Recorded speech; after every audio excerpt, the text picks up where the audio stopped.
Assalomu alaykum akalar, tuzyumizlar. Kaptar kata istaganlar uchun tovuq kataga ham yasab berilaveradi akalar, xudo xolasa puliga kelishiladi. Hozir mana katagimiz sotuvda bitta shu bor. Narxi bo'lishi 900 ming so'm. Dastavkalar pulli kelishiladi. Mashinamiz bor, xudo xolasa yo'lda qilib olib berishga harakat qilamiz. Telefon nomerlarimizni yozib qo'yamiz. Katak Asakada. Andijon bo'ylab xudo xolasa dastavkalarni qilib beramiz. Farg'ona Namanganga ham qilib beraveramiz. Endi uni dastavkasini kelishsa bo'ldi. O'sh katagimiz shu holatda keladi. Devdan chiqqan materiallar bo'ladi-yu, shulardan yasalgan. Bular tovuq kataklar, shular yasalib sotilgan akalar. Agar kimga kerak bo'lsa, shunaqa tovuq kataklar ham yasalib beraveradi. Bularning narxini kelishiladi akalar.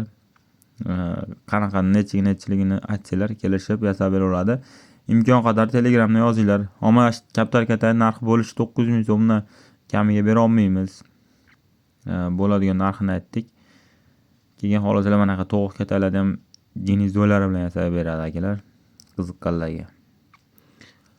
Shunaqa akalar, tovuq kata istab, kaptar kata istab yurganlarga jo'natib qo'yasizlar. Imkon qadar pulini yengilroq qilishga harakat qilyapmiz. Lekin bu yerda endi tovuq ketash kech payt yotadi, asosan bu 3 ta 4 ta tovuq bemalol yashaydi.